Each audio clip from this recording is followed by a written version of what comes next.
Acharya Essentials series. Lesson 9 is called Fictional Prabhupads. But we'll let Damayanti say that. Lesson 9, Fictional Prabhupads.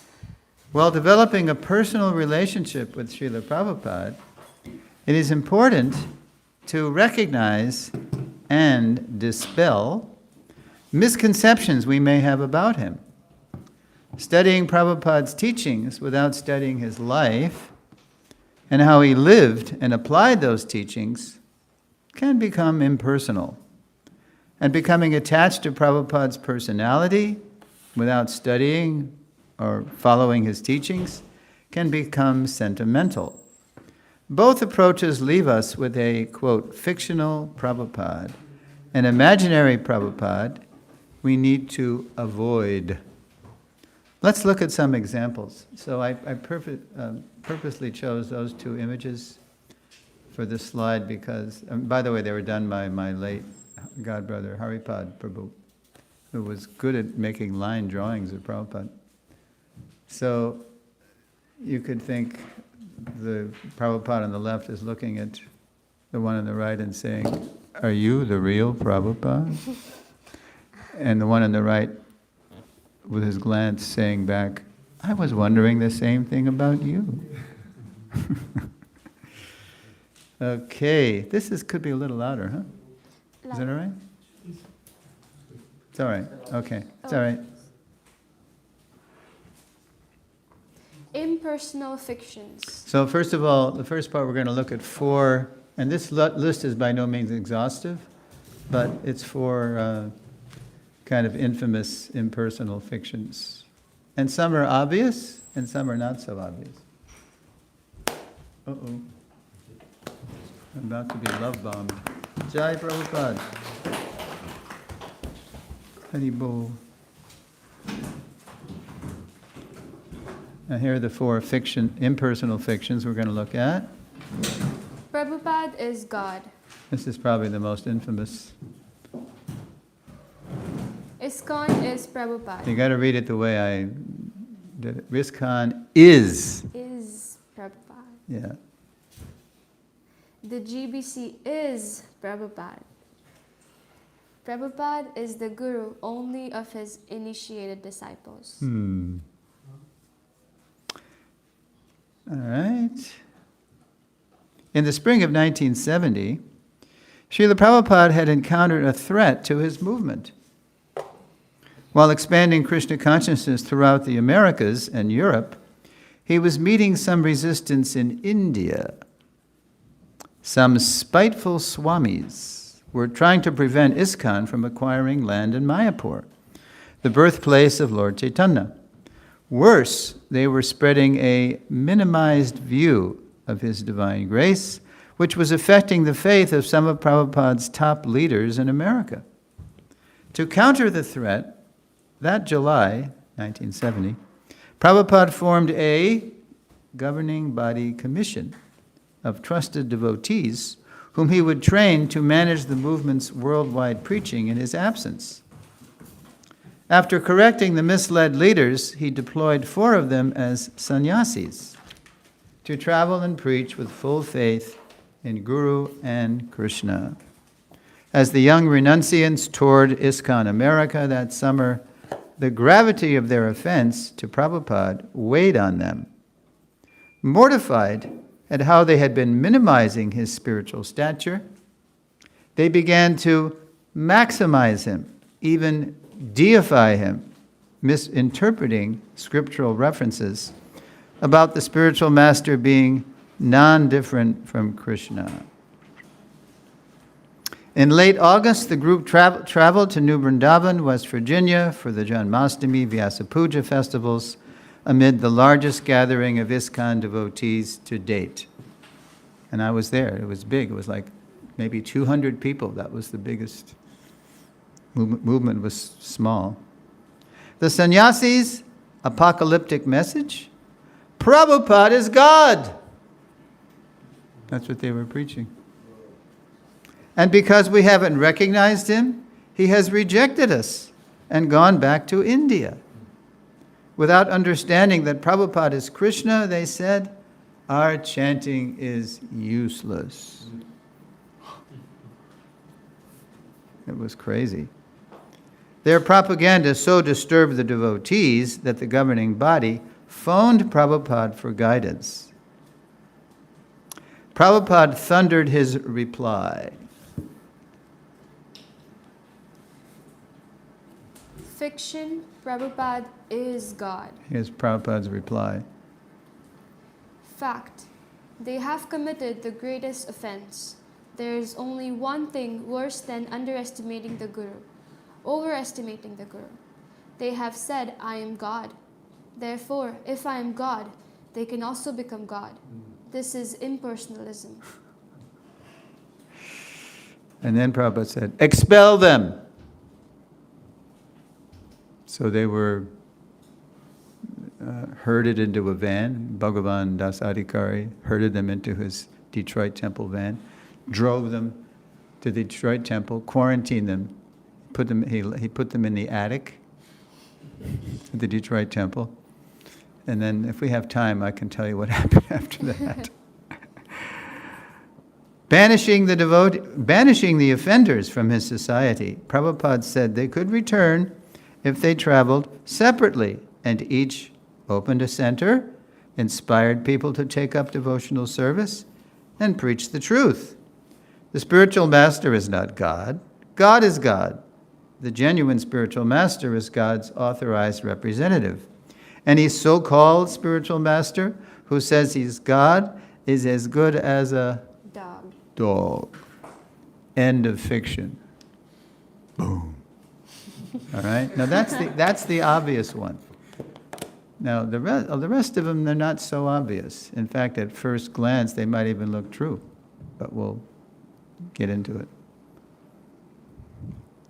Okay. Fiction. ISKCON is Prabhupada. Although less obvious than the previous fiction, the giveaway is.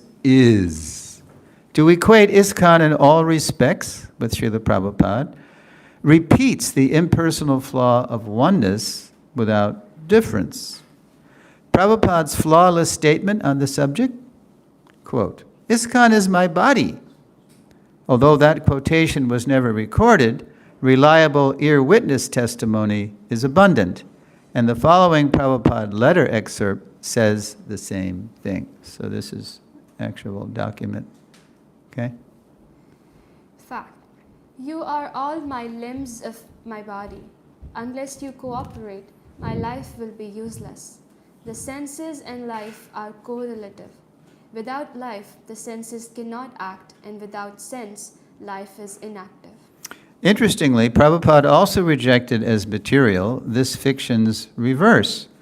Prabhupada is ISKCON. In a room conversation with London students on July 15th, 1973, Srila Prabhupada gave this example, quote, suppose if I say, I am everything in this, my institution. Does it mean I have lost my personality? No. If somebody says that Bhaktivedanta Swami is everything, does it mean I have lost my personality? That is material understanding, unquote. So again, oneness without difference is a fiction. Okay? Fiction. The GBC is Prabhupada. Is Prabhupada. This fiction betrays an incomplete understanding of the first item Srila Prabhupada declared in his will. So this is the first sentence of Prabhupada's will. Fact. The Governing Body Commission, GBC, will be the ultimate managing authority for the entire International Society for Krishna Consciousness. Yeah, managing authority. A few weeks after Srila Prabhupada signed his will, he called for his personal secretary, Tamal Krishna Maharaj, in the middle of the night. TKG's June 27th, 1977 diary entry tells what happened next. So TKG said, quote, he could not sleep, Prabhupada. He couldn't sleep. Thinking of the will had kept him up. And then Prabhupada says to TKG, Among the GBC, have you selected one after me who will succeed? Prabhupada was asking him a loaded question. I replied that we felt that we should manage together as a group, that none of us was more qualified than the others. Yes, Prabhupada replied, each of you can be acharya of your zone. Prabhupada actually started the zonal acharya system, but not in the way that it was practiced. Acharya, yes, but not the founder acharya. A crucial distinction it would take the GBC years to officially assert. After Prabhupada's passing, although some ISKCON zones continued to thrive, regional imitations of His Divine Grace's singular position sometimes turned the zones into cultish kingdoms. The offenses devastated many, gurus and disciples alike. After the imitation had sufficiently abated, the GBC began to consider more deeply Prabhupada's mandate for the body. So now we're going to find out what the managing authority means. Okay.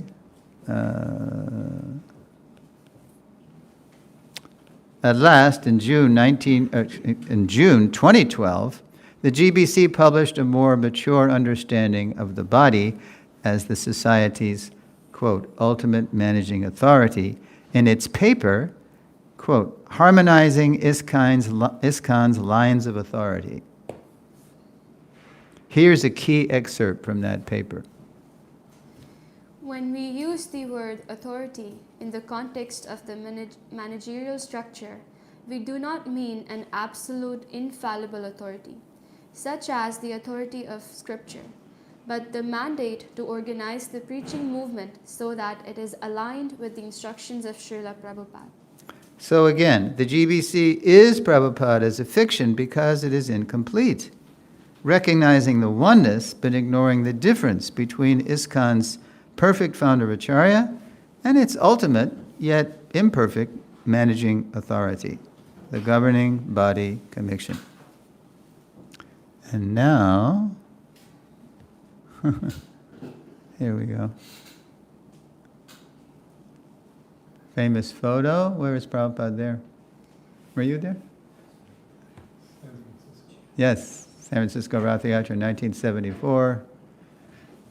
Yeah. Okay. Read that. Fiction. Prabhupada is the guru only of his initiated disciples. Okay. A hangover from ISKCON zonal acharya nightmare, this impersonal fiction arose from ignorance of the founder acharya's personal, foundational role in the lives of all generations of his followers. In 1994, as Srila Prabhupada's centennial celebrations were approaching, the GBC was able to pass its first founder acharya resolution, which began as follows. Fact. Srila Prabhupada is the foundational Shiksha Guru for all ISKCON devotees because he has realized and presented the teachings of previous acharyas of the Brahma Madhva Gauriya Sampradaya appropriately for the more modern age. So that was passed in March 1994. At ISKCON Mayapur, some 5 months after this resolution was passed in Mayapur, the day of Prabhupada's Vyasa Puja arrived. As the sun rose outside the temple, a Prabhupada initiate was chanting on his beads when he noticed a young devotee had stopped chanting to have a morning snack. This is told by our godbrother Dhruva Maharaj, who's still in Alachua, yeah? Okay.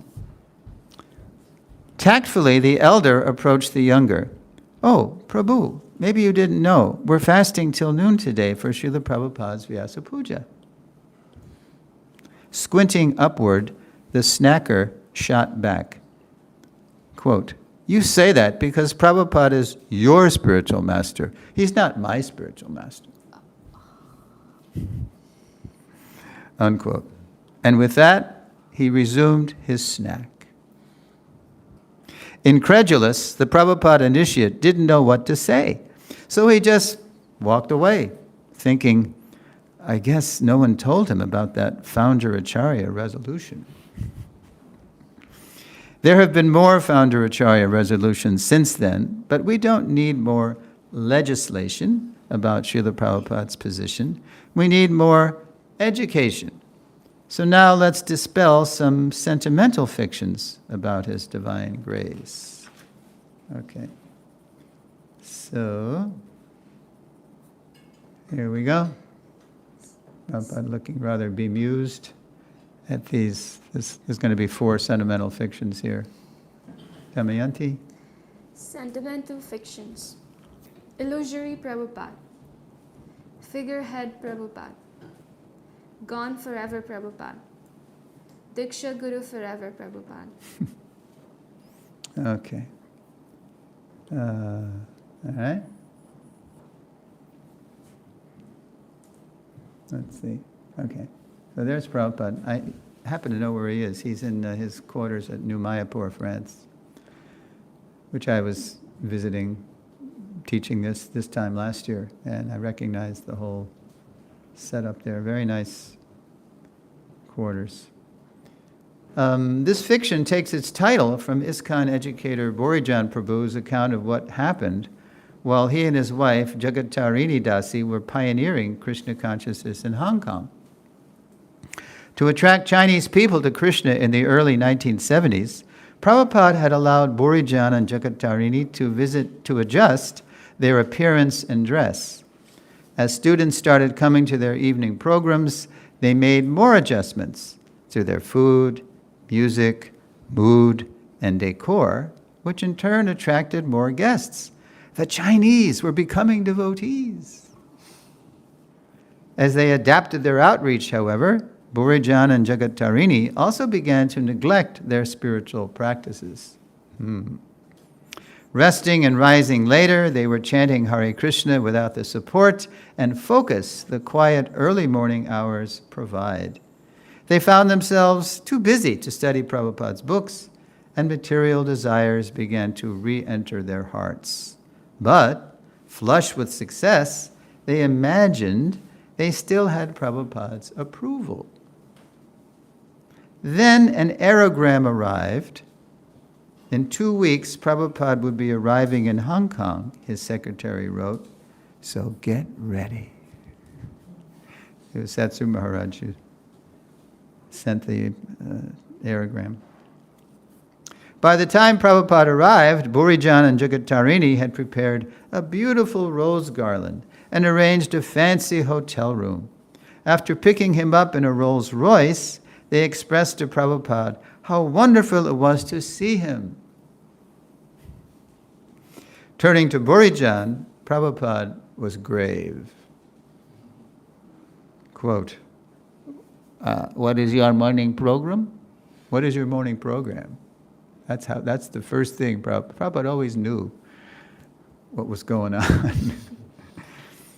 Well, Prabhupada, we don't really have so many guests in the morning right now, so we usually don't have much of a morning program. Prabhupada disapproved. Guests may or may not be coming, but why don't you have a morning program? Whose disciple are you? Shaken awake, Borijan realized he had become a disciple of illusion. Read this. This is an excerpt from Borijan. I had been imagining a Prabhupada that allowed a compromise of purity and Krishna conscious practices. When I was suddenly confronted by the real Prabhupada, the illusory Prabhupada dissolved like mist after sunrise. Prabhupada, as he himself said, was 90% liberal, but that other 10% was strict. Yeah, Prabhupada was very accommodating, understanding. He knew when to be relaxed, and he knew when to be strict. Despite his disciples' preaching success, Prabhupada knew that if they continued to neglect their spiritual practices, they would gradually succumb to the Lord's illusory energy. To avoid becoming illusory disciples of an illusory Prabhupada, we need to continue living in the clear light of his protective instructions. Okay, next one. Figurehead Prabhupada. Reigning for 70 years, Queen Elizabeth II became England's longest-serving monarch. And perhaps the most popular one, too, as the adoring crowds on her Jubilee tours attested. Yet the revered Queen had no real authority over her people, no parliamentary power like the Prime Minister. Elizabeth's influence was essentially sentimental because, like almost all monarchs today, she was a figurehead. By contrast, when Srila Prabhupada toured ISKCON as its founder Acharya, he commanded absolute authority over his disciples. He did this by the transcendental knowledge he revealed, as well as his own endearing example of pure devotional service. Keen to inspire all generations of his followers, Prabhupada took steps to protect his foundational role in ISKCON. One step was the introduction of his daily Guru Puja. That wasn't going on until 74. I remember when Amarendra brought it back from India, the song, and the whole ceremony. In April 1974, after one of his morning walks on Bombay's Juhu Beach, Prabhupada went up to the temple as usual to offer his respects to the deities.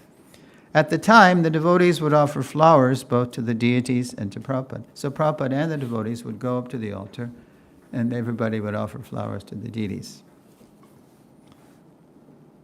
But this morning, in plain view of the altar, Prabhupada sat on his dais to receive full worship. So instead of just standing there as the song played out, the Govinda prayers, Prabhupada turned and he walked up to his Vyasasana in full view of the deities, and he taught the devotees a song, Shri Guru Vandana. Prabhupada sat to receive full worship with his disciples singing Shri Guru Vandana, a traditional Bengali song glorifying the Guru. The song praises pure service to the Guru as the way to obtain the full mercy of God. Since Prabhupada was the only Guru in ISKCON when he introduced the song, his first followers didn't realize its full import. Today, as successive generations of Gurus and disciples come together daily to sing to Prabhupada, the significance of his position as our founder Acharya, the Jagat Guru, continues to expand. And read this. The Guru, especially the Jagat Guru, is not like a family priest for performing ritual ceremonies, nor is he a figurehead appointed by the institution, without real presence in the hearts and mind of his followers. Rather, he is the core of his followers' very being. He is my Lord, birth after birth. We say it every morning. Chaku janme janme Prabhu say. But do we know what it means? Do we believe it? Only our failure to follow Prabhupada's teachings will leave us with a sentimental, quote, figurehead Prabhupada, leading to the next frenzied fiction. All right, there you go. Gone forever Prabhupada. Prabhupada's really getting a hoot out of that, huh?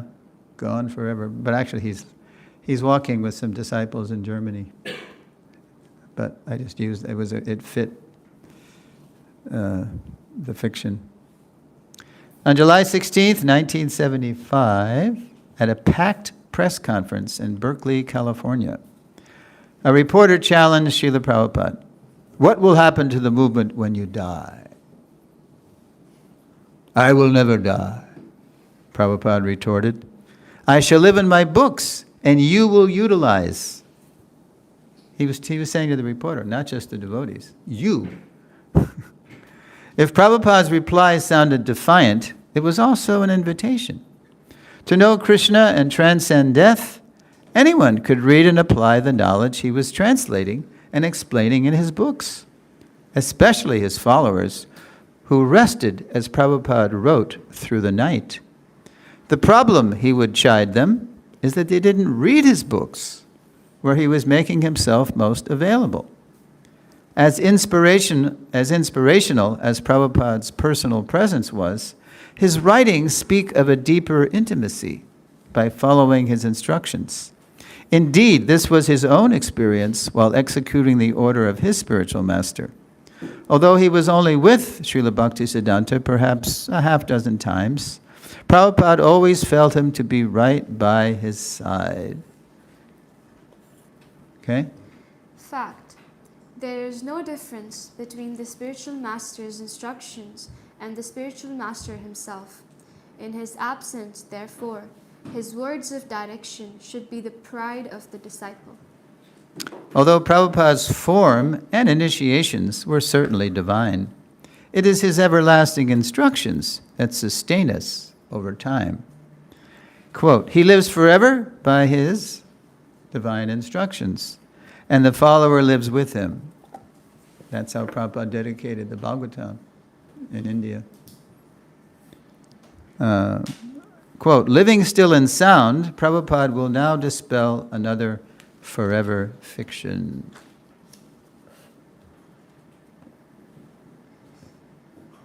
Diksha Guru Forever Prabhupada.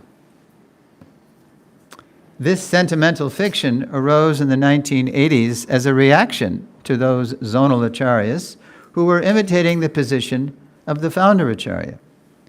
To protest guru abuse, however, by claiming the founder acharya appointed himself as everyone's perpetual Diksha Guru, betrays ignorance of Prabhupada's consistent teachings. For example, read that. Fact. This is the law of disciplic succession. I want to see my disciples become bona fide spiritual masters and spread Krishna consciousness very widely. That will make me and Krishna very happy. Just 6 months later, in a lecture in Honolulu, so that was December 75, so in May 76, Prabhupada declared in a lecture, because people are in darkness, we require many millions of gurus to enlighten them. Therefore, Chaitanya Mahaprabhu's mission is, he said, that every one of you become guru.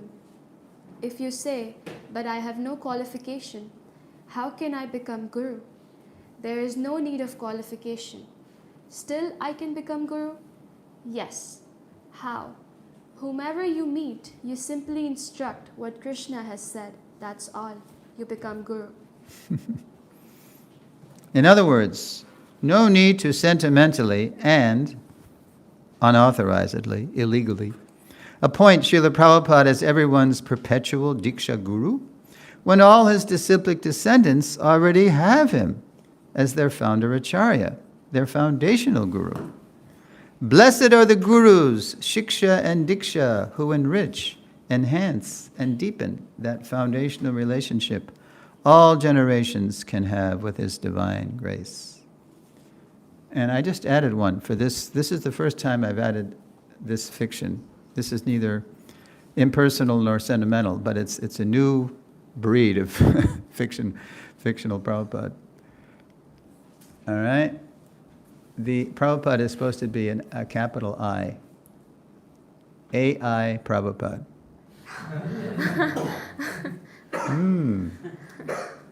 Now, by the grace of the digital age, we can add one more to our list of, quote, fictional Prabhupads.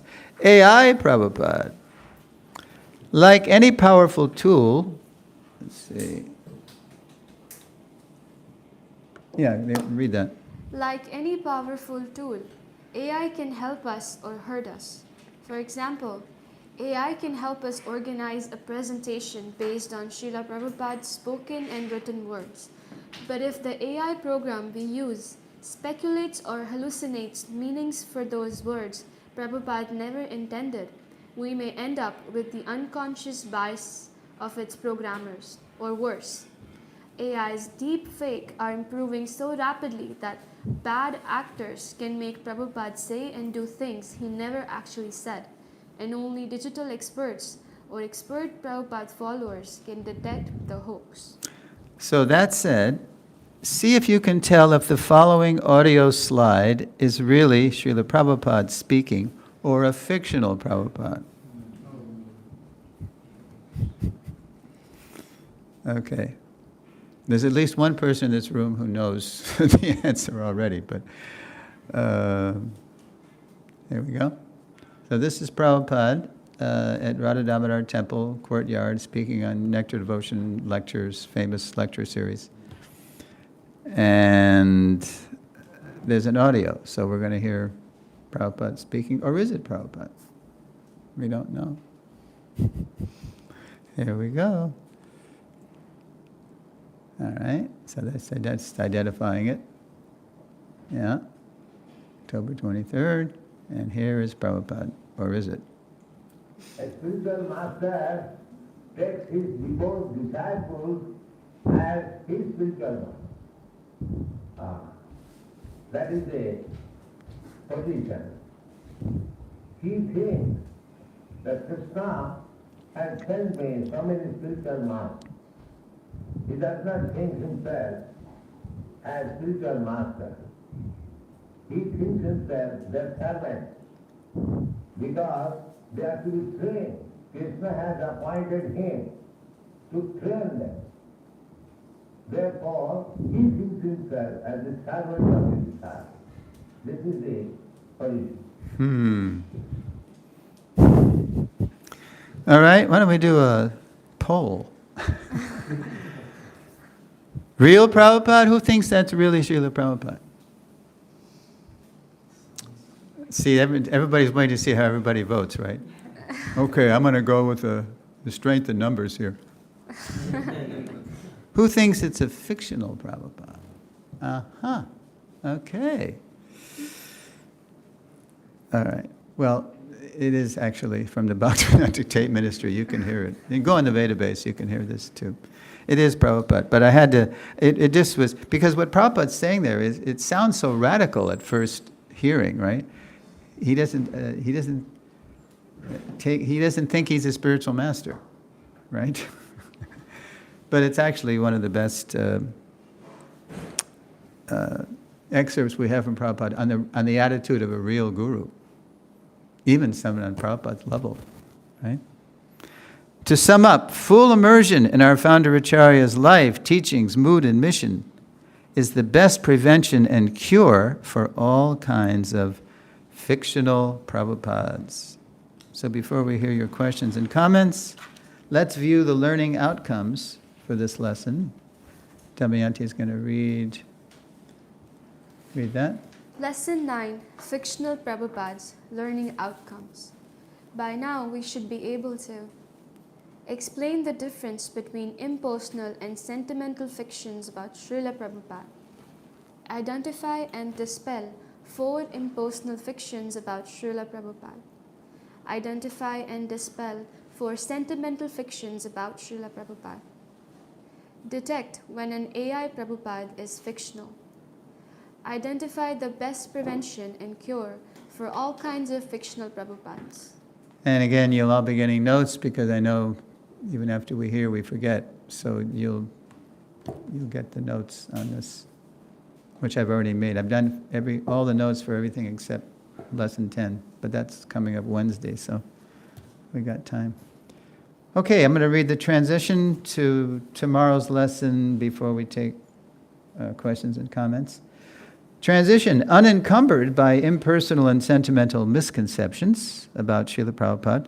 In lesson 10, we'll look at how to cultivate our own personal, oh wait a minute, I just added something, I tweaked it last night. Unencumbered by impersonal and sentimental misconceptions about Srila Prabhupada, as well as digital manipulation of his words and images. In lesson 10, we'll look at how to cultivate our own personal foundational relationship with His divine grace as His eternal loving servants. So we'll give first crack at our esteemed Godbrother Kalakanta Prabhu. Do you have any questions, comments? I do. All right. The Prabhupada is ISKCON. ISKCON is Prabhupada. Impersonal fallacy. So our friend Peter Burwash once... Canadian? Canadian, yes. Yes. Peter was in Hawaii, and in Hawaii, Prabhupada had a group of followers who had previously been a follower of a charismatic Western yogi named Siddha. Oh, yeah. And Siddha brought his whole entourage to Prabhupada, and they all surrendered and became his disciples. However, they had a hard time kind of integrating with ISKCON and tended to do things a little differently. And so, To put it generously. yeah, well, Peter was present when they were having some conversation about these differences. Mm-hmm. And the leader said, Prabhupada, we have faith in you, but we don't have faith in ISKCON. To which Prabhupada thunderously replied, I am ISKCON. So Peter considered that one of the cornerstones of his spiritual life, hearing Prabhupada say that, I am ISKCON. I understand the context needs to be considered in all of these things. Yes, exactly. And- But let's do, so what did Prabhupada mean in that context, I am ISKCON? Because there was more of the conversation. Unless there was another conversation very similar in Hawaii with Jamadagni and Kanapriya, when they said the same thing. I think it was this conversation. So, because, was it Siddha that said, we accept you, we don't accept the GBC? I believe so, yeah. Okay, so then Prabhupada said, so if I say, because there were GBCs in the room, this, if I say to do what they say, will you do it? No.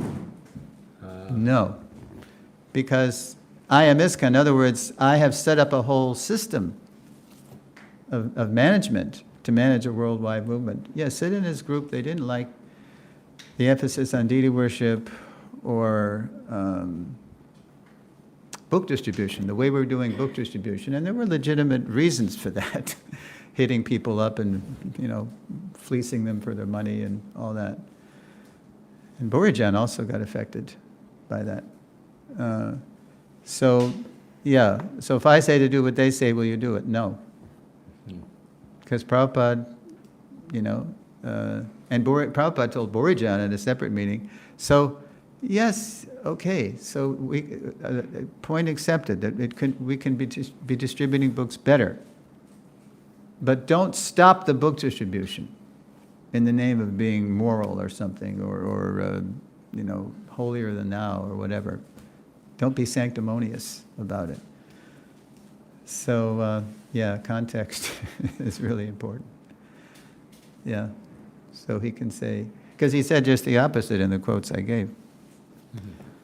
All right, good. Any more? Nothing? Okay, nothing for now, but I'm sure you'll have more comments. All right, Amala Prabhu. Prabhu, you shared the story of Burijan Prabhu that when they were not attending the program. I'm just curious. No, they were the program. There was nobody. It was just he and his wife. And Yes. the students were coming in the evening after class. Right. Yes, so I was reading it an year ago or so in the Servant's Diary by Satrup Das Goswami Maharaj.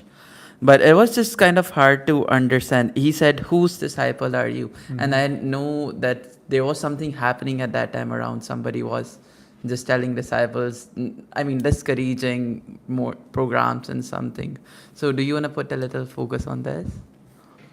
You mean, I think they were being influenced by Hanuman, this devotee Hanuman from Canada, who was part of Siddha's camp. And that's where they got the idea that the devotees were really acting criminally in the name of book distribution. So they were getting affected by that. But mainly they were just, you see, what happened was initially Borijan said, he wrote to Prabhupada and he said, can I keep a little hair for the students? Because it's a little stark, to here in Hong Kong, in that context, for the students to see this, bare skull. And so Prabhupada said, yes, it's okay, just keep clean, look like a gentleman. That was Prabhupada's bottom line. And so, and then students started to come and ask questions. So from that, they kind of ran with the concessions thing. So they began to go to bed later, get up later. After they were working too, they had a business to support themselves, and they were selling tapestry or something, and so they didn't even they chanted their rounds afterward. They went to the beach and they were kind of mumbling their rounds, after work, tired. They were getting spiritually weak, but the students were coming, so they thought, okay, the fruit is coming, so we're okay. Prabhupada is definitely pleased with us. But when you're hurting your spiritual life, how long can you run on empty, right? How long can the tank run on empty? So Prabhupada knew. Yeah. So when he came, he just shut their whole illusion down, like mist after sunrise. The real Prabhupada emerged. What would be your question again? Every time I do this. Yeah, basically to put focus on what was happening at that time. And why did he particularly mention whose disciple are you? I mean, is there somebody else who was initiating at that time? No. He was just saying, look, I'm your spiritual master. So you're becoming a disciple of Maya, of illusion. That's who you're becoming a disciple of. You're imagining that you're following, but you're not. This is the first thing. The morning program, the foundation of our whole day is right there. And as we mentioned in a previous lesson, when we chant Hare Krishna, we worship the deity, we associate with devotees, study Srimad Bhagavatam. Prabhupada packed into that. Remember in lesson 7, Finding Our Mission in His Mission? He packed into the morning, what he called the morning program, the 5 essential ingredients of bhakti. And it can be tailored, as you do at Krishna House, depending on the needs of the students. But, yeah. Okay, so, good.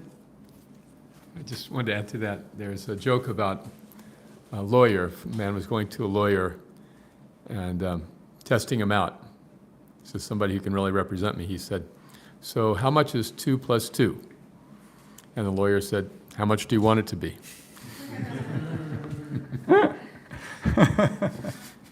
Lawyer means liar? Is that So this illusory Prabhupada can be a creation of who we want Prabhupada to be. Yes, exactly.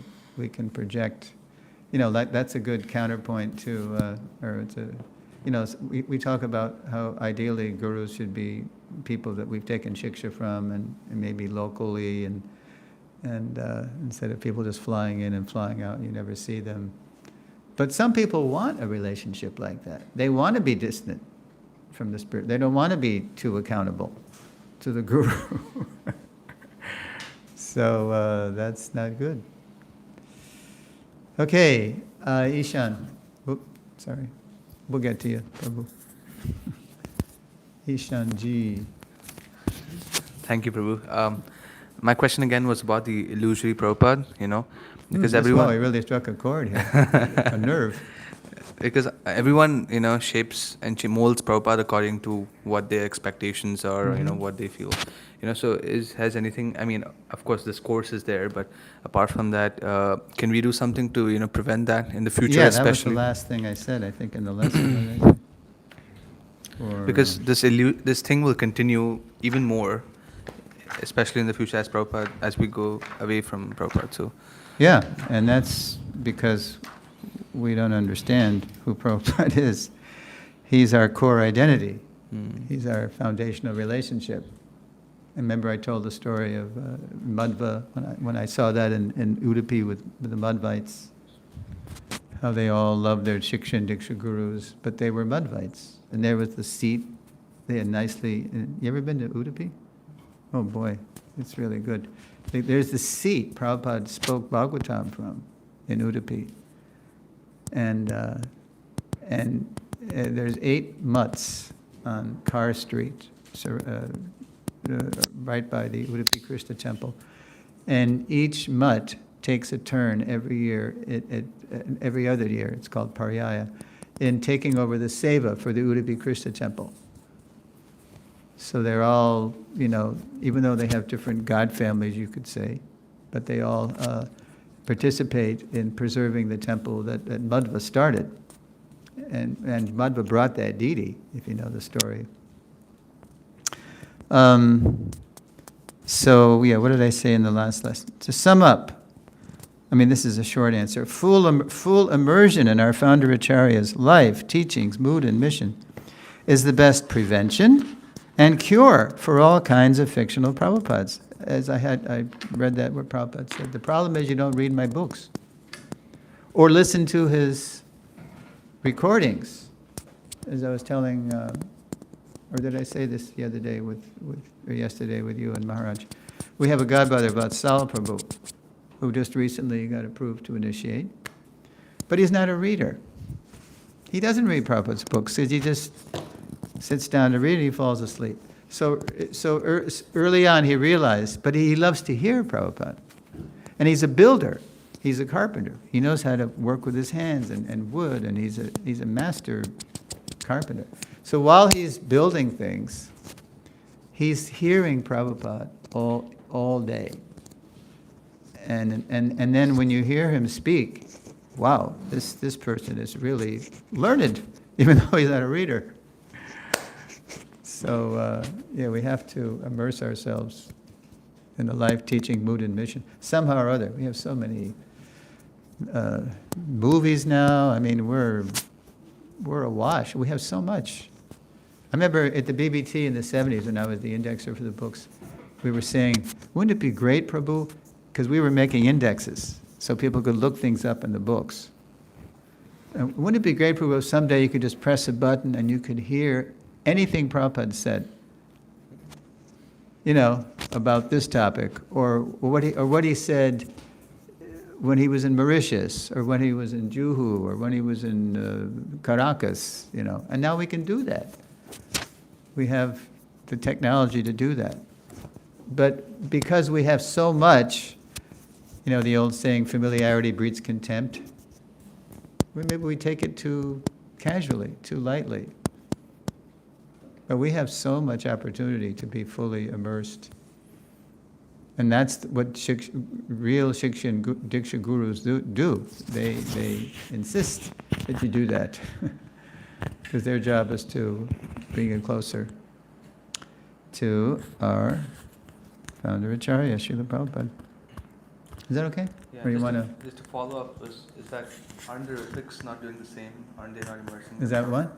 Aren't the Ritviks not doing the same by immersing themselves in Prabhupada's life, teachings? Well, they immerse within, as I brought up in Diksha Guru Forever, I didn't say Ritvik, but that's what I was saying. This sentimental fiction arose in the 1980s as a reaction.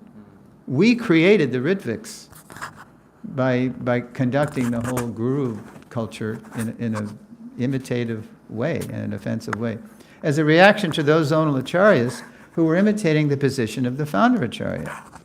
Then I say, and then I go against Ritvik, I say, to protest guru abuse, they knew what was wrong. They knew this was wrong. But they didn't know what was right. They were throwing the guru out with the bathwater. Right? To protest guru abuse, however, by claiming the founder acharya appointed himself as everyone's perpetual diksha guru, betrays ignorance of Prabhupada's consistent teachings. Ritvikism means that Prabhupada is the only guru. All these other people are bogus, blah, blah, blah. But no, that's not what Prabhupada taught, and then we had slides to prove it. And it's, but Prabhupada is not simply a guru, he's a Jagat guru. He's a founder acharya. He's a master at whose feet all masters sit. So all generations, as we immerse ourselves more and more in Srila Prabhupada, then we should actually become more and more united around Prabhupada. Whereas the tendency is, over time, things get lost and dispersed. Sakale neha mahata, Krishna said. In course of time, the succession was broken. And therefore, the science as it is appears to be lost. So at the end of tomorrow's lesson, we're going to, I think, complete the answer to your question by going through the benefits of understanding Srila Prabhupada's unique transcendental position in ISKCON. It really ties up the whole seminar, the whole point. Okay, Prabhu. So stay tuned. Thank you for the wonderful presentation, Prabhu. I had a question for you. So, as young candidates in this movement, one of our aim is to also deepen our bond with Srila Prabhupada, deepen our understanding of Prabhupada's mood. And as you rightly said, we are being overwhelmed by content. We are being bombarded by this digital content from all sources. So that is the one thing. And the second thing is we have limited time and we can focus on one thing at a time. So to really deepen that bond with Prabhupada, is it really important to start hearing more from him or about him? Like reading more of his books or something like Lilamrita to understand who he really was? Hearing his lectures or hearing Prabhupada memories of his disciples? Because you said there are both aspects to it. We don't want to become impersonalists. We don't want to become sahajiyas. So there's that right balance. Yeah. So what do you recommend? Well, they complement one another, really. You know, the movies, the following Srila Prabhupada DVD series that Yadava Prabhu did, the 100 plus now memories that Siddhanta Prabhu has compiled, interviewed. And because what you get in the books, very often, I mean, this is a general statement, but Prabhupada is again and again presenting fundamental principles. He's kind of laying down the law. He's preaching the philosophy. And then in, the morning walks and the room conversations and the letters too, you get the application in particular people's lives and in circumstances. You get a full, there's so much that Prabhupada gave us. He was among the most recorded people of the 20th century. Even when he was all alone, he was recording himself. Remember I told you that. What was the first recording? February 19th, 1966. Prabhupada's all alone in this room that Dr. Mishra had loaned him on the Upper West Side. And what was the first thing you heard? Prabhupada, he was recording himself. Om Agana. He's starting Mangalacharana and he's dictating the introduction to the Gita. What became the introduction to the Gita? Yeah. So, we have so much. So everybody has. I was talking with Damayanti about that. There's so much to read, right? Remember we were saying that, yeah. So you have to, sort of pick know your capacity, and I just do a little bit every day.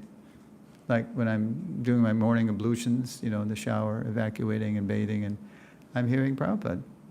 And right now I'm up to Morning Walk, Mauritius, October 3rd, 1975. It's an hour. Morning walks are my favorite. And I'm just going chronologically. And then when I get to the end, in 77, I'll go back. 66, which has its own flavor, its own sweetness.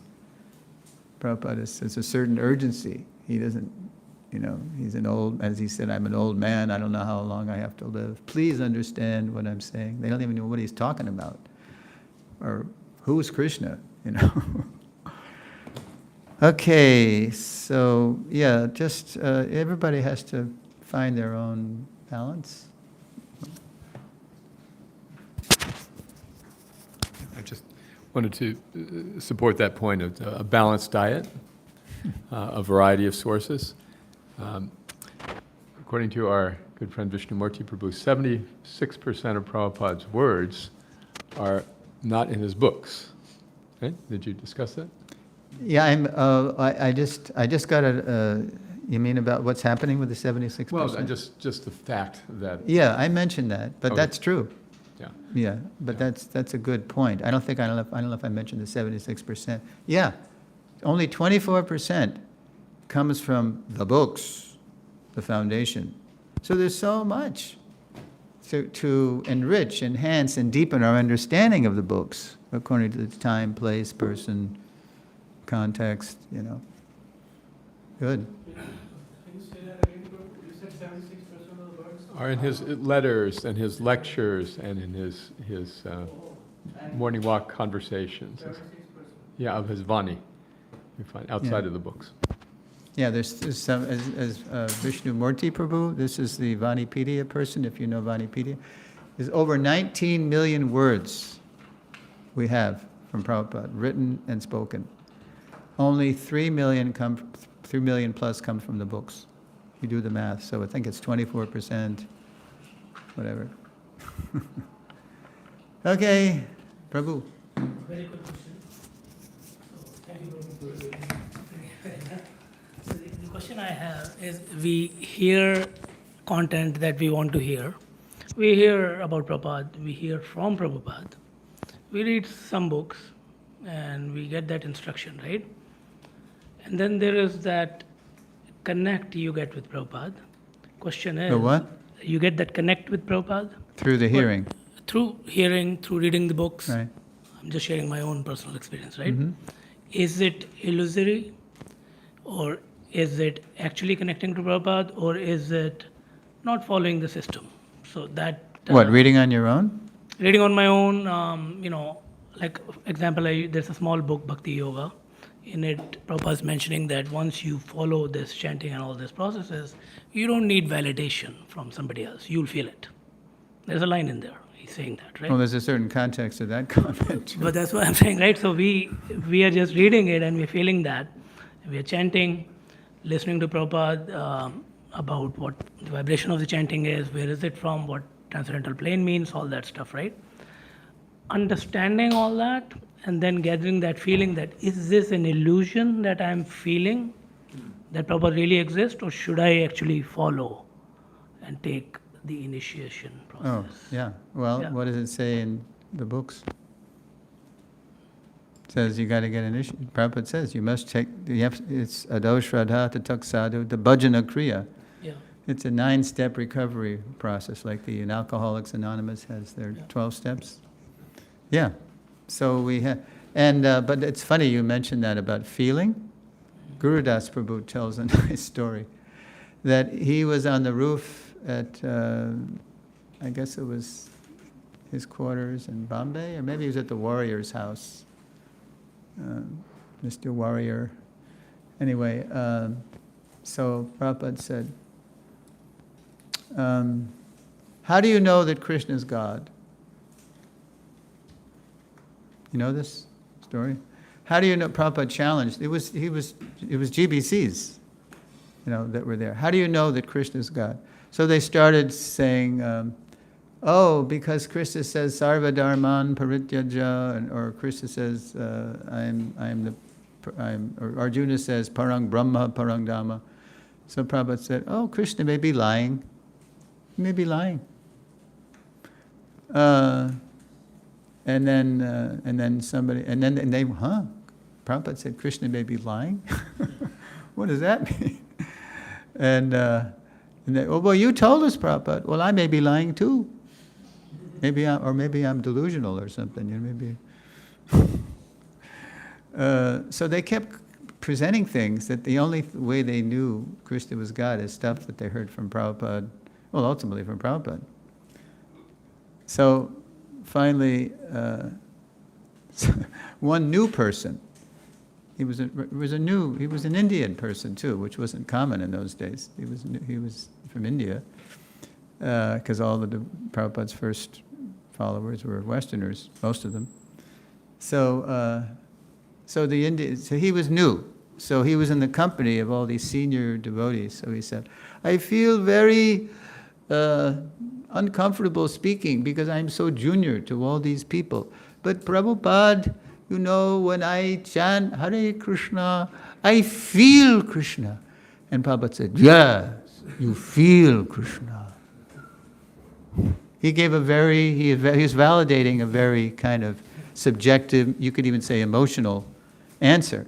And then, Guru Das remembered that. Guru Das was there. He heard it. Prabhupada say, feel. So then he was 2 years later, he was on a walk with Prabhupada, I'm not sure where it was. It might have been New York. Anyway, so Prabhupada asked the same question. How do you know Krishna's God? And so people were giving different answers. Prabhupada was dismissing the answers. And Guru Das is waiting till everybody, is exhausted their and then Guru Das is going to, come through with the real deal that he heard Prabhupada say. And then Guru Das said, I know Krishna's God because when I chant Hare Krishna, I feel Krishna. That is your speculation.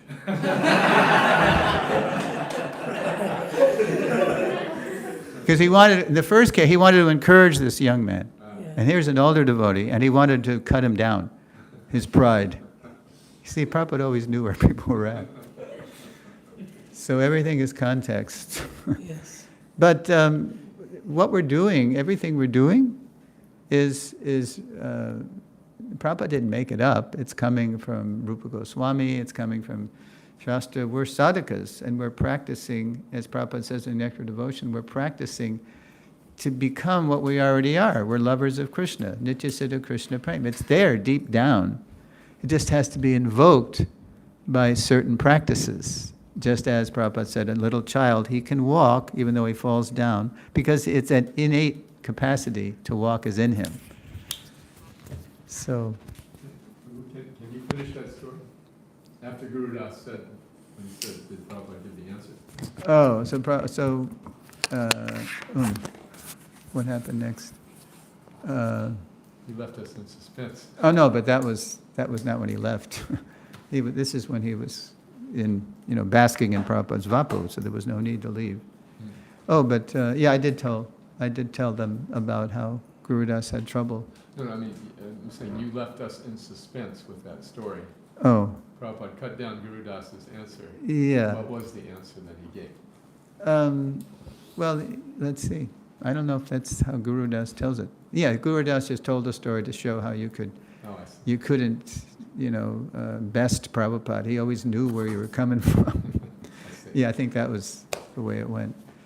Another example is Bhagavat, our late godbrother Bhagavat. He was with Prabhupada. I don't know if I told you folks this yet. Yeah, it was a evening darshan. It was in Juhu. And so Prabhupada's talking with some Indian people in Juhu. And and they're all praising, it was all about Gandhi. And Prabhupada's praising Gandhi as a saintly person. And they're all loving it because they all revere Gandhi, right? And then the next day there was a morning walk on Juhu Beach. And it was a different group of Indians. And they were praising Gandhi. And Bhagavat was on the walk. He was also on the walk. And he just heard Prabhupada praise Gandhi, right? The night before. So in this walk, Prabhupada is blasting Gandhi. He didn't know anything about Bhagavad Gita. He was talking about Bhagavad Gita. And they loved Gandhi, the Indians, this group of Indians, and they were shouting at Prabhupada. And Prabhupada was shouting back at them. And so in the heat of the shouting match, Bhagavat said, Prabhupada caught my eye, because he knew I was there last night when he was praising Gandhi. And Bhagavat said, the glance communicated, you believe me then, believe me now. Because Prabhupada had a very complicated relationship with Gandhi. Gandhi was his boyhood hero, right? But then his Guru Maharaj showed him something higher. Krishna consciousness, the preaching Krishna consciousness was higher than trying to get get the British out of India. So he loved Gandhi, the simple liver. Vishaka Devi, my dear god sister, said that once on Juhu, Prabhupada took them off the beaten path in the morning walk. They didn't know where they were going. And Prabhupada took him to this statue. It was a statue of Gandhi. And he had all the devotees circumambulate the statue following him to honor Gandhi.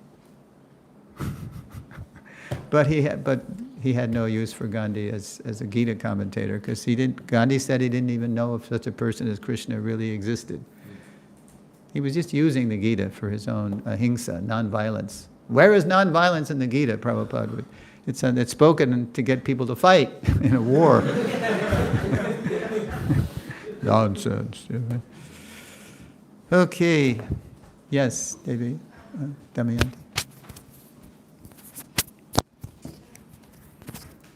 You also left us for a suspense when you were sharing the Detroit story with Brahmananda Prabhu and everybody. Okay, that's a good one. I heard that somebody took pity on them and they bought them groceries And No, then no, this- no, that's how the telephone game goes. It's not like that. But, Oh, really? Okay. yeah, but you get the point. Okay, so the reason we know the full story about the psychology in the four leaders that were getting affected. It was Brahmananda, Vishnujan, Gargamuni, and Subal. So it was mainly Brahmananda, and we didn't know the full story of how this happened until Yadabar did his DVD series following Srila Prabhupada, and it was DVD number 2, and I'm the first one to come on because I was a brand new bhakta. It was a 5-week-old bhakta. I didn't know up from down, And Satsarup Das Adhikari at the time took some of us newbies from Boston to New Vrindavan to enjoy a nice Janmashtami Vyasa Puja. So what's the first thing I see when I jump out of the 40 Econo line red van? I see Brahmananda Swami, big guy, looked like Shuddhananda used to call him an Hebraic Paul Bunyan. Brahmananda had a temple president by the collar, and he was throwing him against the white farm fence. Prabhupada is God. Prabhupada is Krishna. And because we haven't recognized this, he's left us. He's gone back to India. Do you understand? Prabhupada is God. Anyway, Prabhupada smashed the whole thing, and he said, expel them. Bhagavan drove them to Detroit, put them in the attic. The next day, and this is what Bhagavan and Brahmananda tell us. The next day, Bhagavan says, and I let them out of the attic, and I just kicked them out. I just put them out on the street, on Jefferson Street, 811 Jefferson, East Jefferson. And Brahmananda comes on and goes, so we were completely bewildered. We thought we knew the truth of Prabhupada, and now Prabhupada's kicked us out of the movement? That's the worst thing, to expel us from the association of devotees. What are we going to do? And all they had on them was the clothes on their back, their sannyas dress. And then Brahmananda said, I had a quarter, in his New York accent, I had a quarter in my pocket. So we just kept walking and walking and walking. They walked right out of Detroit, and then it was and they were starving. They didn't have anything to drink or any food and then sun was setting, and they saw this big pine tree, and luckily it was summer, so it was warm. And there was a big bed of pine needles, and they just collapsed onto the pine needles. And then Brahmananda said, and the next morning we woke up, and we didn't know what to do. And we were still starving and thirsty and broke, and so, and then out of the blue, he said, you won't believe this, but out of the blue, a little kid came, a little boy came with a jug of milk and a loaf of bread. And the boy said, my mommy told me to give this to you. What? It's like a Krishna story, right? He didn't say he was blue or anything, but he... And then he put the milk and the bread down, and he disappeared. He just ran away. I mean, what mommy is going to tell their little boy to give these strange-looking people to approach him with milk and bread? So they got some strength, and they hitchhiked to, where's U of M? What's the? Ann Arbor. Yeah, they hitchhiked to Ann Arbor. And there, waiting for them, it must have been a telegram from Prabhupada, and with instructions for them. And the instructions were, okay, now you have to purify yourselves of this grave offense of what you said, saying I'm God. Prabhupada just uprooted that Mayavad weed right in the heart of his movement. The GBC was meeting for the first time. So what did they call Prabhupada? What do we do? Or what do you say to what they say? So Prabhupada said, you split up now. Each of you travel alone. So Subal went to Santa Fe, Vishwajan went to Austin, Gargamuni went to Gainesville and started what became Krishna Lunch, in decades later. and Brahmananda went to Miami. And so Prabhupada said, you travel alone, you each open up a center, you recruit devotees, and you preach the real thing. The spiritual master is not God, he's the most confidential servitor of the Lord. And they did it. They were sincere. They had just done a psychological flip-flop. They were mortified that they had been minimizing. They were affected by some jealous godbrothers of Prabhupada who were just saying, oh yeah, Swami Maharaj, he was a householder in when we knew him, and he's a good businessman, and he's a good organizer. That's why he's successful. It was like they were giving an ordinary man picture of Prabhupada and some of the Brahmana said, I was the worst. I was affected by this. Yeah. Mr. John was slumped over his harmonium. What's the use of chanting anymore? We've offended Prabhupada. And he just was crying, he couldn't even sing. Wow. Okay. Prabhu, Vishesh. Hare Krishna, Prabhu. So, like you just spoke about a story so spontaneously, like about Prabhupada and this happened, right? Because you were there. And yesterday when we were having breakfast, Maharaj mentioned like so many of you will be next generation leaders. And I was speaking to some of the Prabhus here, like perhaps not people here, the youngsters will not be able to speak such, in such a spontaneous manner because they haven't lived those conversations. And so many classes and lectures that we attend, a lot of enriching part of those lectures are those conversations and not just merely philosophy. Right. So perhaps in futures, either classes won't be as enriching or, I don't know, like this That's is a very why Siddhanta started the memory series in '93, and he's still going. That's why Yadabar decided to take all the films he ever shot, he and Vishaka, and went to interview people who were in the films to get their personal memories of what was going on in the films. So we have that. That's part of the growing library. And there's so many books about Prabhupada in Germany, Prabhupada in Australia, in France, in England, South Africa. Yeah. So this is what we need. This is what we need, a growing library. Because most of my memory, I saw Prabhupada 7-8 times, physically. Most of my memories are from what I'm seeing on the memories series. I'm in there too, on number 10 and number 14. I just had a few, memories. I didn't see them much. I mean, I like to think that they were significant for me, at least they were for me. But you're on there too, right? Yeah. I was going to say, the stories that Suresvara Prabhu is sharing were not stories that he was personally witnessing. Yeah. So now you got to pass it on too, right? Well, my question's tied more to AI because it's mentioned here. Because increasingly youngsters are using those platforms to get access to even seek references. Like even I tried for a presentation and it works like magic because it reduces your work from hours to minutes. Yes. But somehow the AI is not able to pull up genuine letters. It seems like it's not being trained on the data and the stories that you all tell. Yes. Did you know? I don't know if you know this, but Vishnumurti with Vanipedia? Vanipedia, Vanipedia? It's a website. It's where you can plug into all different aspects of Prabhupada's Vani. But the latest thing that he's doing, he's using AI. He calls it Prabhupada Chat.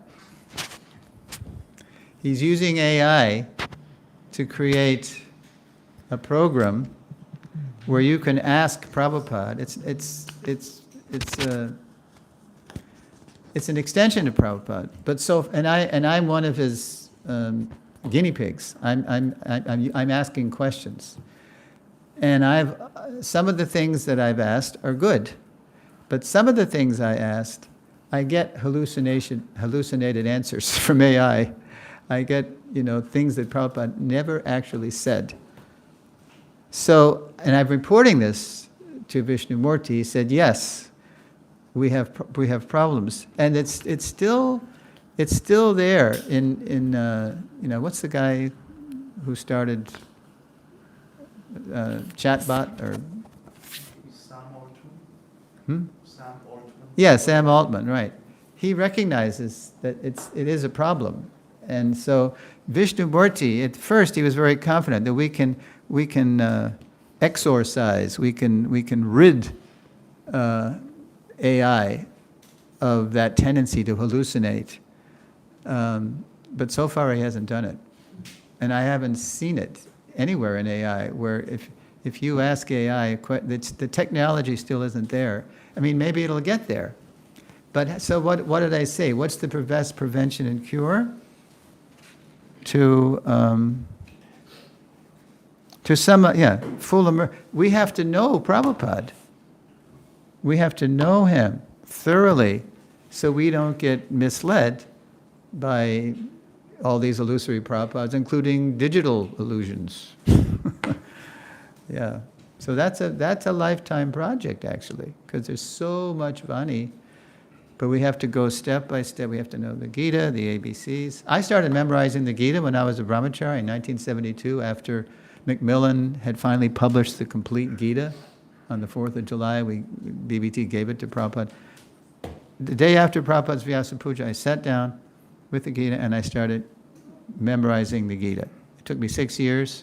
But you know why I did that? It's because I realized that early on, I realized nobody really knows the philosophy like Prabhupada. You know, everybody kind of tends to speculate, what to speak of AI. You know, we tend to speculate or we get half understanding. Sometimes you hear Prabhupada say, try to understand, try not to misunderstand, because he knows we twist his words around our desires. And he says one thing and we hear another. So at least let me memorize the Gita so I have some basic foundation that I can refer to. And it really protected me, you know, in my brahmachari years from a lot of nonsense. Yeah, we have to become real students of his spoken word and his written word. They complement each other. Okay, how are we doing? Everybody's getting hungry. No more hands. Whoop. Can I ask? Yeah, one more.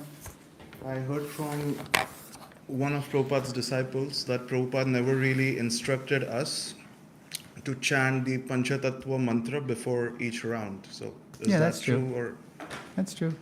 okay. But you might get an impression by reading some things in CC. Because he said, but he was talking about kirtan. Therefore, we have, what is it? I forget the purport, but it was like, we go through the Panchatattva to get to Krishna. And therefore, we happily chant, and then he chants the Panchatattva Mahamantra. And then he chants Hare Krishna, right in the purport. But it's not that Prabhupada, when he initiated us, said, okay, first, before your rounds and between every round, you must, he didn't say that. So it's not like, you know, regulative principle.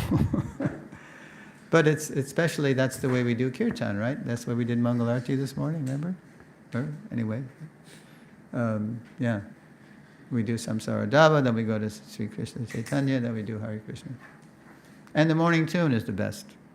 Stick with the morning tune. That's one of my pet peeves. I mean, there are variations on the morning tune, like Hare Krishna, Krishna Krishna, Hare. Da da da da da da da da da. You know, I never heard Prabhupada speed up like that, but anyway, that's a variation. Okay, I think we're done, and thank you for listening, and thank you, Kalakanta Prabhu, for enriching the presentation. Srila Prabhupada, Ki Jai! Hari Bol.